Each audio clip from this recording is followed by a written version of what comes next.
Kenapa Salafi tidak ikut ajaran Imam Ghazali dan Syekh Abdul Qadir Jailani? Antum udah pelajari belum? Siapa Imam Ghazali dan siapa Syekh Abdul Qadir Jailani? Syekh Abdul Qadir Jailani itu di atas madhab Imam Ahmad bin Hanbal. Beliau madhabnya Hambali, Hambaliyun madhab.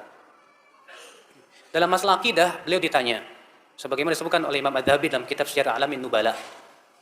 Ya, ketika menerjemahkan biografi Syekh Abdul Qadir Al-Jilani, yang benar Al-Jilani, bukan Al-Jai, yang benar Al-Jilani, dari negeri Jilan. Ya. Beliau ditanya, "Fama aqidatuka ya Syekh?" Apa akidahmu hai Syekh? Faqala, maka beliau menjawab, "Aqidati aqidatus sahabah." Akidahku, aku ikut para sahabat. Kalau gitu antum ikut si para sahabat, jangan hanya sebatas Syekh Abdul Qadir Jilani. Saya punya bukunya yang ditulis oleh siapa, Imam Abdul Qadir Al-Jilani, judulnya Al-Gunyah. Dan ternyata, maaf ya, Syekh Abdul Qadir Jilani keyakinannya bertabrakan dengan kebanyakan kaum muslimin di Indonesia. Karena kaum muslimin Indonesia banyak menisbatkan kepada akidah Asy'ariyah. Sedangkan Syekh Abdul Qadir Jilani termasuk yang membantah akidah Asy'ariyah. Di mana dalam kitab Al-Gunyah beliau berkata begini, "Wa kana Allahu ala arsy istawa." Dan adalah Allah bersemayam di atas arasy-Nya. Wala yuqal kama taquluhul Asy'ariyah. Dan tidak boleh dikatakan seperti yang diucapkan oleh kaum Asy'ariyah, bi annallaha fi kulli makan, bahwasanya Allah di setiap tempat. Jelas, kalau antum enggak percaya silakan rujuk kitab Al-Gunyah tulisan Syekh Abdul Qadir Jilani. Tegas di situ beliau mengatakan begitu. Saya pernah, Pak, maaf saya, di salah satu kiai di kampung saya, dia mengkafirkan saya. Hanya saya berkeyakinan bahwa Allah bersemayam di atas arsy. Kata dia, Ustaz Badrul Salam itu kafir. Masa dia mengatakan bahwa Allah bersemayam di atas arsy? Ya. Saya bilang, kalau gitu kenapa Bapak tidak mengkafirkan Syekh Abdul Qadir Jilani? Bapak mengagungkan Syekh Abdul Qadir Jilani. Oh, itu kutub. Ya, wali itu wali. Dalam dunia tasawuf, Syekh Abdul Qadir Jilani itu disebut dengan apa? Al-Ghauth, kutub. Walinya para wali, sampai derajat yang paling tinggi, Pak. Sampai disebutkan dalam manaqib Syekh Abdul Qadir Jailani, katanya Syekh Abdul Qadir Jailani menempeleng malaikat maut, ya. Hebat. Kita katakan, "Taib, Anda menghormati Syekh Abdul Qadir Jailani?" Syekh Abdul Qadir Jailani mengatakan Allah bersemayam di atas arsy. Kenapa Anda tidak kafirkan sekalian?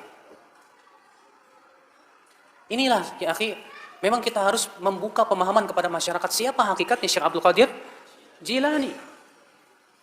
Dan Syekh Abdul Qadir Jilani itu hidup setelah imam yang 4. Makanya disebut bahwa beliau di atas fikihnya dalam masalah madhab, beliau madhab Imam Ahmad bin, bukan Syafi'i beliau, tapi Hambaliyul madhab. Ya. Imam Ghazali di akhir hayatnya, beliau sibuk dengan membaca Sahih Bukhari. Dan ketika beliau wafat, beliau mengatakan, "Aku wafat di atas ini." Beliau meninggal dalam keadaan mempelajari Sahih Bukhari. Karena beliau sebelumnya hidupnya habis dengan mempelajari ilmu filsafat. Habis hidupnya untuk membantah ilmu filsafat, sampai beliau sendiri bingung. Akhirnya beliau kembali kepada Sahih Bukhari. Beliau pelajari. Namun sayang, sebelum beliau selesai mempelajari Sahih Bukhari, beliau meninggal dunia. Bahkan Imam Ghazali sendiri mengakui bahwa pengetahuan beliau terhadap hadis lemah. Beliau berkata, "Bidha'ati fil hadis muzjah." Pengetahuan saya terhadap ilmu hadis lemah, kata beliau. Tapi kitab usul fikihnya Imam Ghazali menjadi rujukan para ulama setelahnya. Karena memang beliau cerdas sekali. Iya. Nah, sekarang Pak, Imam Ghazali manusia tidak? Imam Syekh Abdul Qadir Jilani manusia tidak? Tapi mereka manusia. Mana yang lebih berhak diikuti, Rasulullah atau mereka? Rasulullah. Siapa yang lebih agung, Imam Syafi'i atau mereka? Imam Syafi'i. Imam Syafi'i lebih agung. Imam Ahmad, Imam Malik. Bukan berarti kita ingin merecehkan mereka, tidak. Tapi saya ingin menetapkan kepada Anda bahwa mereka semua ulama. Ulama tidak lepas dari kesalahan. Kita menilai ulama itu kalau sesuai dengan Al-Quran dan hadis. Kalau tidak sesuai, ya kita tidak ikuti. Makanya kalau Anda berkata, "Kenapa kamu tidak mengikuti Imam Ghazali?" Saya tanya, Imam Ghazali ikut siapa? Kalau Anda berkata, Imam Ghazali ikut Al-Quran dan hadis, taib. Ya, kita pun sama-sama ikut Al-Quran dan hadis. Kalau pendapat Imam Ghazali sesuai dengan Al-Quran dan hadis, kita terima. Kalau tidak, kita tidak terima.